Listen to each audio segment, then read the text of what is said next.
मदने विडम्बिनी अनंग संग संदेही। नमस्कार, उदय इंडिया डिजिटल में आपका स्वागत है। मैं हूँ उपाली अपराजिता।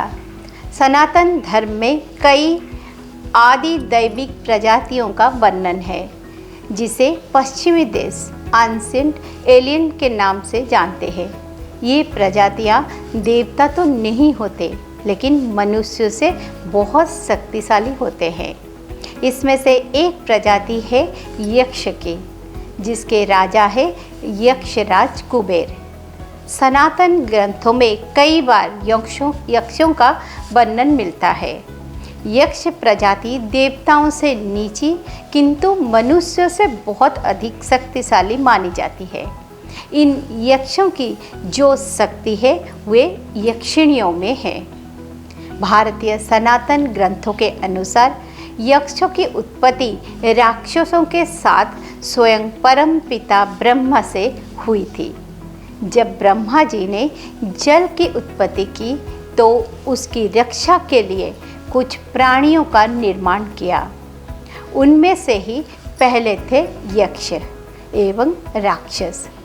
जब ब्रह्मा जी ने पूछा कि इस जल की रक्षा कौन करेगा, तो हेती और प्रहेती नाम के दो प्राणियों ने इसकी रक्षा का प्रण लिया और इसीलिए वे राक्षस कहलाए। ब्रह्मा जी से ही उत्पन्न एक अन्य जाति ने उस जल की यक्षण अर्थात पूजा और वृद्धि का प्रण लिया और वे यक्ष कहलाए। आगे चलकर इन्हीं यक्षों की शक्तियाँ यक्षिणियाँ कहलाई। जब कुबेर यक्षों के राजा और दिक्पाल बने तो वे सभी यक्षिणियाँ उनकी अनुचरी बनी। आज भी यक्षिणियों को कुबेर के द्वारपाल के रूप में चित्रित किया जाता है। ये देवादिदेव महादेव और आदि शक्ति जगदम्बा की सेविकाएं भी है। यक्षिणियों का निवास पृथ्वी पर और पृथ्वी के निकट के लोकों में ही होता है और वे इस पृथ्वी की सभी संपदाओं की रक्षा करते हैं। आमतौर पर लोग यक्षिणियों को भूत प्रेत इत्यादि से जोड़ रख देते हैं, किंतु ये सच नहीं है। यक्षिणी एक अलग ही प्रजाति होते हैं जो अप्सराओं से मिलती जुलती लगते हैं, पर अप्सरा और यक्षिणी दोनों अलग है। ये अत्यंत सुंदर, कामुक और आकर्षक देह वाले होते हैं और इनमें कई अलौकिक शक्तियाँ भी होते हैं। सनातन ग्रंथों में वैसे तो असंख्य यक्षिणियों का वर्णन है, किंतु उनमें से 36 प्रमुख मानी जाती है। इसमें से भी 8 सबसे प्रमुख है, जिन्हें अष्ट यक्षिणी कहा जाता है। ये 8 मनुष्यों को वरदान या श्राप देने में सक्षम होते हैं। आमतौर पर यक्षिणियों को सौम्य, दयालु और अच्छे स्वभाव वाला बताया गया है, जो मनुष्य की सहायता करती है। किंतु हमारे ग्रंथों में कई बुरी यक्षिणियों के बारे में भी बताया गया है। अन्य यक्षिणियों की भांति ये भी अति शक्तिशाली होते हैं। अति सुंदर होते हुए भी कई बुरी यक्षिणियाँ भयानक रूप में रहते हैं और मनुष्यों का अहित करते हैं। इन्हीं बुरी यक्षिणियों को आम भाषा में पिशाचिनी कहा जाता है।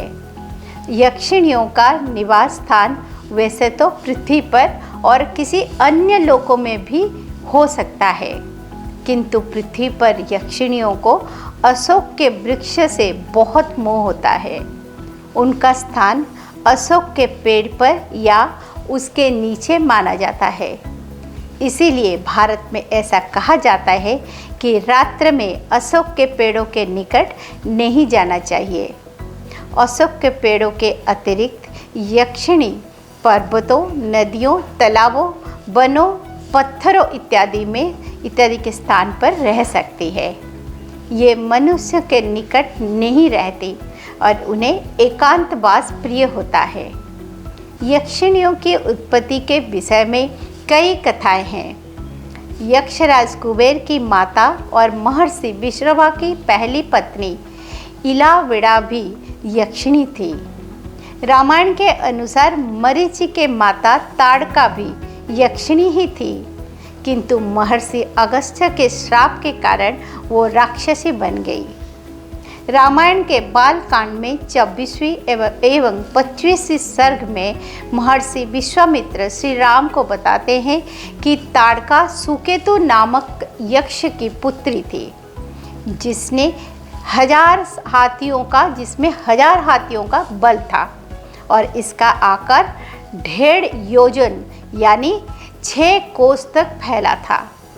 पहले वो अति सुंदर यक्षिणी ही थी, किंतु महर्षि के श्राप के बाद वो देव योनि से गिरकर राक्षस योनि में पहुंच गई और उसका रूप अत्यंत भयानक हो गया।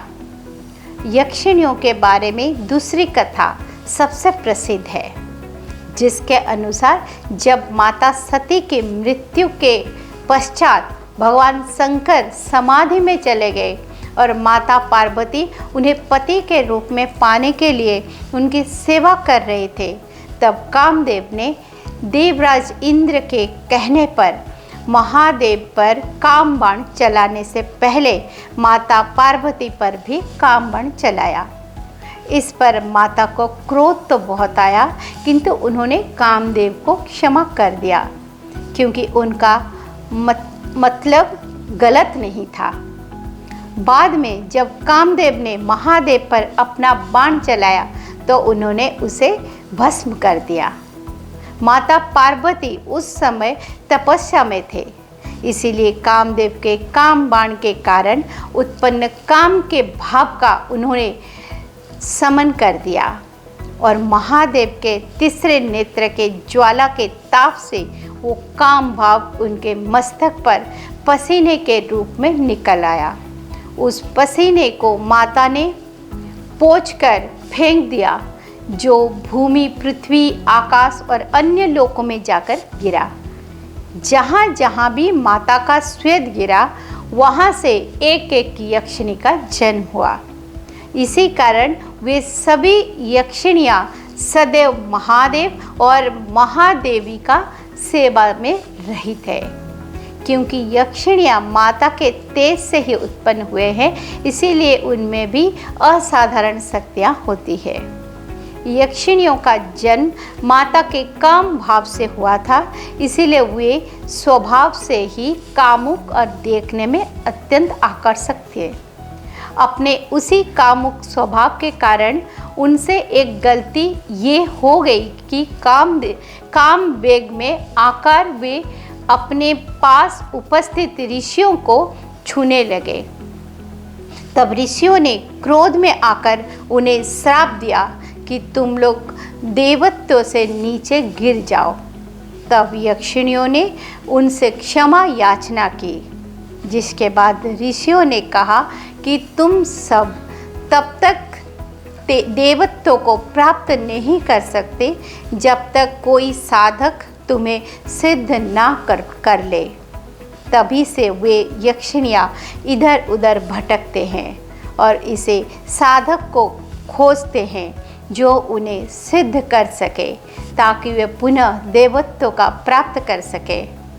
यक्षिणियों के विषय में कहा गया है कि वे अत्यंत सुंदर और आकर्षक, मन को हरने वाले, काम क्रिया में निपुण, नट विद्या की अभ्यस्त, अनुराग प्रिय, विशाल, चंद्र की भ्रांति, उज्जवल, विजित करने वाले, भयभीत करने वाली, किसी वस्तु को अदृश्य करने वाली, कान में आकुर गुप्त बात बताने वाली, अन्न भंडार भरने वाली, धन वैभव से पूर्ण करने वाली, माया और तंत्र विद्या में पारंगम और मनुष्य से बहुत अधिक शक्तिशाली होते हैं। यक्ष लोक को पृथ्वी से सबसे निकट माना गया है, इसलिए यक्षिणियों को प्रसन्न करना अपेक्षाकृत अधिक सरल होता है। यक्षिणी साधना के पहले कुबेर की साधना करना आवश्यक माना जाता है, क्योंकि सभी यक्षिणियाँ यक्षराज कुबेर के आधिपत्य में रहते हैं और बिना उनके कृपा के यक्षिणियों को सिद्ध नहीं किया जा सकता। मुख्य रूप से यक्षिणियाँ 36 होते हैं, जिसमें से 12 शक्तियाँ, 12 राजस्वी और 12 तामसिक गुण वाले होते हैं। आइए आपको इनका परिचय देते हैं। मनोहारी यक्षिणी ये साधक को ऐश्वर्य और धन संपत्ति प्रदान करते हैं। ये साधक का रूप ऐसा मनोहारी बना देता है कि कोई भी उनके आकर्षण के जाल में पड़ सकता है। सूर सुंदरी यक्षिणी ये साधक को अपने तरह सुंदर बना देते हैं और उसे अथाह धन संपत्ति प्रदान करते हैं। देवताओं के भांति सुंदर होने के कारण ही इसे सूर सुंदरी कहा जाता है। कनकावती यक्षिणी ये साधकों को तेजस्विता प्रदान करते हैं। साधक चाहे कोई भी कार्य करता है, चाहे वो सकारात्मक हो अथवा नकारात्मक, ये सदैव उसका सहयोग करते हैं। कामेश्वरी यक्षिणी यदि साधक में प्रबल काम इच्छा हो तो इस यक्षिणी को साधना की जाती है। ये साधक की सभी शारीरिक दुर्बलता को दूर कर सकती है। रति प्रिया यक्षिणी इन्हें सिद्ध करने पर साधक को कामदेव और रति के समान ही सुख प्राप्त होता है। प्रज्ञिणी यक्षिणी ये साधक को बुद्धि और आत्मविश्वास प्रदान करते हैं, जिसे साधक उन्नति के मार्ग पर अग्रसर होता है। नटी यक्षिणी यदि प्राण का खतरा हो तो इसी यक्षिणी को सिद्ध किया जाता है। ये साधक की हर संकट से रक्षा करते हैं। ऐसे ही मान्यता है कि महर्षि विश्वामित्र ने भी इस यक्षिणी को सिद्ध किया था। चाहे तो देवता अथवा असुर ही हो क्यों ना हो, नटी यक्षिणी साधक तो हर स्थिति में सुरक्षा प्रदान करती है। अनुरागिणी यक्षिणी अष्ट यक्षिणियों में अंतिम इस यक्षिणी को सिद्ध करने पर साधक को मन चाहे वस्तु प्राप्त होते हैं। ये एक सहचरी के भ्रांति साधक का अनुगमन करते हैं। विचित्र यक्षिणी ये यक्षिणी साधक को धन और वैभव प्रदान करती है। विभ्रमा यक्षिणी ये यक्षिणी यदि सिद्ध हो जाते हैं तो जीवन भर साधक का भरण पोषण करती है। हंसी यक्षिणी इस यक्षिणी को सिद्ध करने के बाद साधक को भूमि में गड़े खजाने को देखने की शक्ति प्राप्त हो जाती है। भीषणी यक्षिणी ये साधकों की सभी विघ्नों को दूर करती है। जन रज्जित यक्षिणी ये साधकों के दुर्भाग्य को सौभाग्य में बदल देती है। विशाल यक्षिणी इसे सिद्ध करने के बाद साधक को दिव्य रसायन की प्राप्ति होती है। मदना यक्षिणी इस यक्षिणी को सिद्ध करने पर साधक अदृश्य होने की शक्ति प्राप्त कर लेता है। घंटाकर्णी यक्षिणी इसे सिद्ध करने पर साधक को वशीकरण शक्ति प्राप्त हो जाती है। कालकर्णी यक्षिणी ये साधक को शत्रुओं का काल होती है। महाभया यक्षिणी इसे सिद्ध करने पर साधक को असाधारण लंबी आयु प्राप्त होती है। महेंद्र यक्षिणी ये साधकों को अनेक प्रकार की सिद्धियां प्रदान करती है। संखिणी यक्षिणी ये साधकों को की सभी इच्छाओं को पूर्ण करती है। श्मशान यक्षिणी ये साधकों को गुप्त धन का पता बता देती है। बट यक्षिणी इसकी साधना बट वृक्ष के नीचे की जाती है, जिससे अपार धन प्राप्त होता है। मदन मेखला यक्षिणी ये साधकों को दिव्य दृष्टि प्रदान करती है। चंदी यक्षिणी ये साधकों को अनेक पारलौकिक शक्तियाँ प्रदान करती है। विकला यक्षिणी इसकी साधना पर्वतों और कंदराओं में की जाती है, जो मनुष्य की सभी मनोकामनाओं को पूर्ण करती है।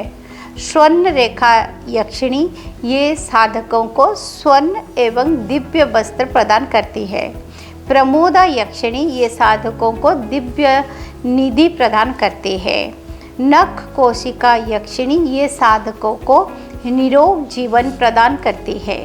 भामिनी यक्षिणी इन्हें सिद्ध करने के बाद साधकों को गड्ढा धन प्राप्त होता है। स्वर्णवती यक्षिणी ये साधकों को अकूत स्वर्ण प्रदान करती है। धनदा यक्षिणी ये साधकों को अपार धन प्रदान करती है। पुत्रदा यक्षिणी ये साधकों को संतान प्रदान करती है। महालक्ष्मी यक्षिणी ये माता लक्ष्मी का स्वरूप मानी जाती है जो साधकों को ऐश्वर्य प्रदान करती है।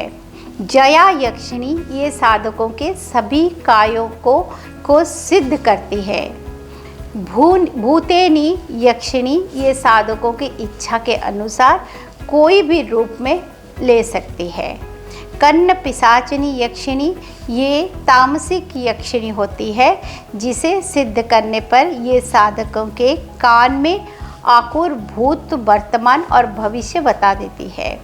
इसके साधना करना बहुत खतरनाक बताया गया है। संसार के लगभग सभी धर्मों में यक्षिणियों की मान्यता है।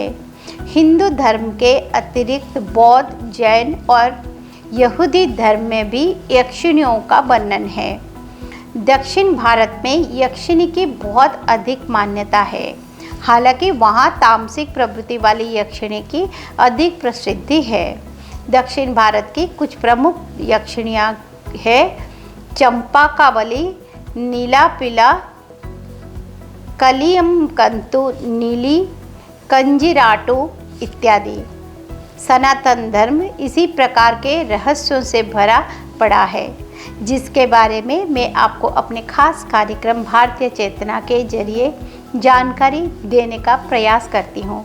यदि आपको मेरा ये खास कार्यक्रम पसंद आता है तो हमारा चैनल सब्सक्राइब करें और बेल आइकन दबाना ना भूलें। ओम नमः शिवाय।